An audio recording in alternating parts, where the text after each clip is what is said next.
Bem-vindos a mais uma aula de ciências. Eu sou a professora Jéssica e na aula de hoje nós vamos conhecer sobre o céu noturno. Que observações que a gente pode fazer sobre ele? Vamos lá? Então, para começar, a gente tem que lembrar que quando a gente começou, quando os habitantes começaram a perceber os detalhes do planeta Terra, começaram a observar o que poderia ser feito, não tinha muito recurso como a gente tem hoje, não tinha internet, não tinha relógio, não tinha calendário. Mas mesmo assim, as pessoas precisavam se alimentar, precisavam ter moradia, precisavam ter segurança para conseguir se desenvolver. Então, o que poderia ser feito? Naquele momento, como não tinha ainda os recursos que a gente tem hoje, os recursos utilizados eram bem simples, era simplesmente observação. E essa observação era principalmente do céu noturno, tá? Para observar o que estava acontecendo, se o céu estava sofrendo alguma transformação, se a quantidade de estrelas estava muito, se estava pouco, o que poderia ser observado. Então, quase todos os pontos brilhantes que são observados no céu são outros astros que são semelhantes ao nosso. E aí, embora a gente não possa ver, a gente sabe que nós temos hoje planetas que ficam girando ao redor de muitas estrelas. E quando a gente junta o nosso sistema solar, juntamente com todos os astros que conseguimos observar e até aqueles que a gente não consegue observar totalmente durante a noite, a gente vai ter algo muito maior, que vai ser o quê? Vai ser o que a gente chama de galáxia. E a nossa galáxia ela tem um nome bem específico. O nome da nossa galáxia é Via Láctea, tá? Que por um tempo foi conhecido como caminho de leite, devido à cor esbranquiçada que apresentava. E aí uma das constelações mais famosas que a gente tem é a constelação de Três Marias. Mas por que eu estou falando já de constelações se ainda agora eu estava falando de galáxia? Quando a gente está falando de galáxia, como eu falei para vocês, é um conjunto muito abrangente, Eu estou falando aí do sistema solar, é um conjunto de astros. Quando eu falo só do conjunto de estrelas, eu estou falando de constelações, mas não é qualquer conjunto de estrelas. É um conjunto de estrelas, de certa forma até imaginário, porque é um conjunto que o homem forma a partir da sua observação. Ele olha para o céu e associa a algo, ou algum objeto, algum personagem, tá? E aí isso a gente vai chamar de constelação. Então é um agrupamento artificial de estrela. Quando a gente olha aí para essas três estrelas mais próximas, elas recebem o nome, por exemplo, de constelação Três Marias. E elas fazem parte da constelação de Órion, que significa aí um caçador formando o cinturão de Órion, tá? Fora ela, nós temos várias outras constelações. Nós temos a constelação de Escorpião, que também é muito conhecida. Temos a constelação também de Cruzeiro do Sul, que é uma constelação que chamou a atenção há muito tempo atrás dos navegadores espanhóis e portugueses lá na época dos grandes descobrimentos. Então a gente não pode esquecer desse detalhe, viu? Constelação é um agrupamento artificial, é um agrupamento que o homem, a partir de sua observação, consegue associar a algo que ele já conhece. Ele olha para o céu e vê algumas estrelas bem próximas, e consegue então comparar a algum objeto, algum ser, algum personagem, como eu já falei para vocês. E aqui a gente vê aí a famosa constelação de Cruzeiro do Sul. Ó. Percebam que ela forma aí mais ou menos o formato de uma cruz. E ela passou a fazer parte das cartas de navegação para orientar os navegadores e tentar mostrar naquele momento qual seria a direção sul. Lembra que eu falei lá no início da aula, não existiam os mesmos recursos que a gente tem hoje. E um dos recursos que não se tinha seria aí em relação à localização. Hoje, quando você não sabe como chegar a um local, é muito fácil você digitar no seu celular qual que é o nome da rua, qual que é o número da casa, que vai te indicar toda a rota, seja para ser feita a pé, de bicicleta, de carro, de moto, você tem todas as opções, mas nem sempre foi assim. Então, uma das formas que começaram a perceber que poderia ser útil seria utilizar-se desses agrupamentos artificiais das constelações para tentar se orientar em relação às direções norte, sul, leste, oeste, tá? E aí, quando a gente fala desses corpos celestes também, a gente não tem só o conjunto de estrelas, não tem só as constelações, A gente tem muito mais coisas.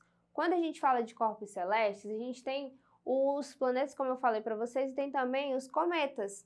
O que são os cometas? Quando a gente vê os cometas, as pessoas às vezes fazem uma comparação né, é a estrelas cadentes, né, que é uma estrela que dá a impressão que está caindo, que passa assim rapidamente. Não necessariamente é uma estrela que está caindo, tá? Na verdade, né, pode ser ou um cometa que você está vendo a passagem, ou pode ser visto aí também algum meteoro ou algo do tipo. Então, na realidade, o que a gente observa aí, nesse momento que vocês comparam a estrela cadente, que algumas pessoas têm até a crença de fazer algum pedido e tudo mais, o que você está vendo, na verdade, são meteoros, que são fragmentos rochosos que estão vindo numa direção tão rápida que dá essa falsa impressão, né, de que algo está caindo de forma luminosa, como seria o caso aí de uma estrela. E aí, observando com muita atenção os pontos brilhantes no céu, você também percebe que nem tudo vai ter uma luz constante, vai ter uma luz firme, uma luz sem piscar. A gente tem também a presença dos planetas, como eu falei para vocês, às vezes a gente consegue observar até alguns durante o dia, tá? Mas nem sempre a gente consegue observar os planetas e nem todos, somente alguns que são possíveis essa visualização. Então a gente tem aí planetas, temos cometas, temos meteoros, temos estrelas, temos as galáxias.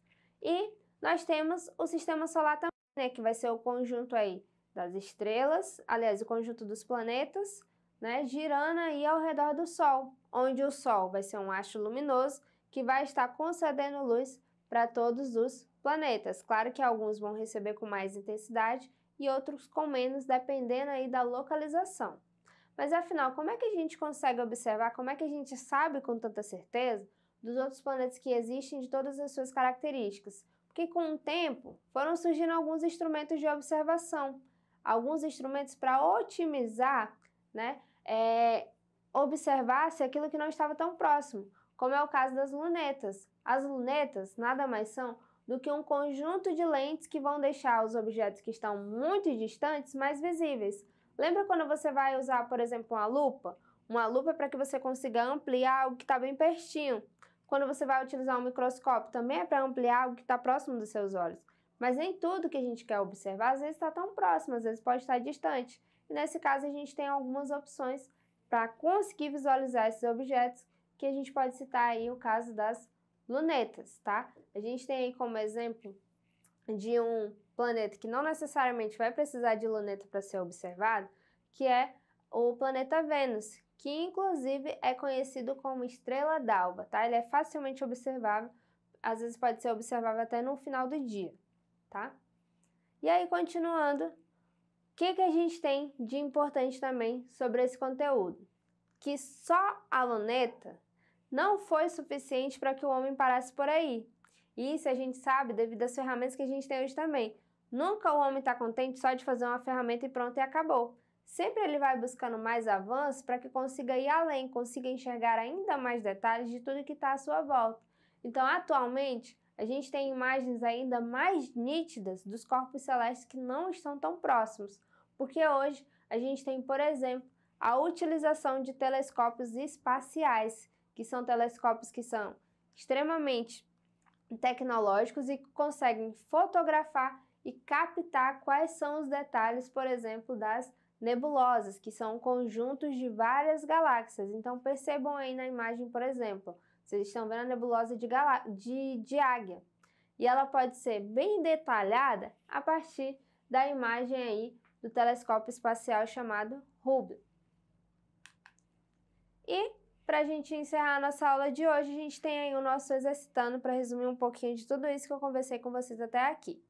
Na nossa primeira questão, a gente tem o seguinte: as Três Marias, elas fazem parte de qual constelação? E aí eu falei lá no primeiro slide. Elas fazem parte de qual constelação?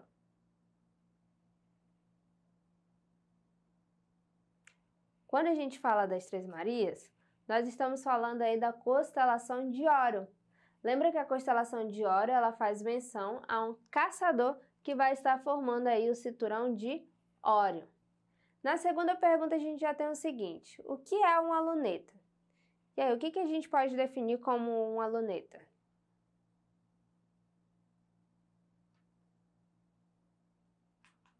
Uma luneta, no caso, gente, é um instrumento que permite captar um pouco das informações de alguns astros que estão longe, que não são tão próximos. Vai ser um conjunto de lentes que busca, né, informações desses astros. Mas lembra que hoje a gente tem instrumentos muito mais avançados do que lunetas, como é o caso, né, lá do Hubble, né, que é um telescópio espacial que consegue te mostrar ainda com mais detalhe algumas nebulosas.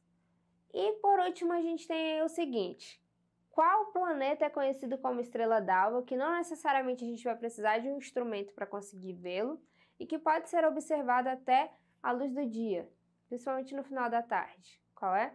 Ou no início da manhã.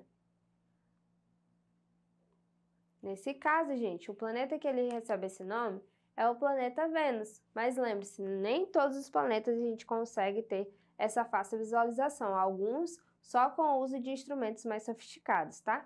Então essa foi a nossa aula de hoje. Vocês podem acessá-la mais vezes lá na plataforma Eduque. Até a próxima aula!